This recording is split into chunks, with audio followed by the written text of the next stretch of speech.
आप देख रहे हैं tasty food with Irfan. Friends, आप सब कैसे हैं? आई होप कि आप सब खैरियत से होंगे। फ्रेंड्स, अगर आप मेरे चैनल पर नए हैं तो प्लीज़ मेरे चैनल को सब्सक्राइब करना मत भूलें। अगर आपको मेरी ये वीडियो अच्छी लगती है तो प्लीज़ इसे लाइक लाजमी कर दें और लोगों से शेयर भी लाजमी कर दें। फ्रेंड्स, आज हम आलू और चिकन के सैंडविच बनाने जा रहे हैं।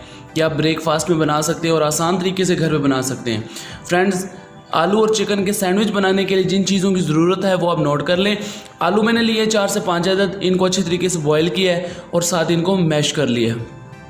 चिकन मैंने लिया है 1 पाव, इनको अच्छी तरीके से बॉयल किया है और साथ ही इसको रेशेदार बना लिया है। ब्रेड मैंने लिए हैं, प्याज मैंने लिए 1 अदद, इसको बारीक काट लिया है। टमाटर लिया 1 अदद, इसको बारीक काट लिया है। 4 से 5 अदद सब्ज़ मिर्ची।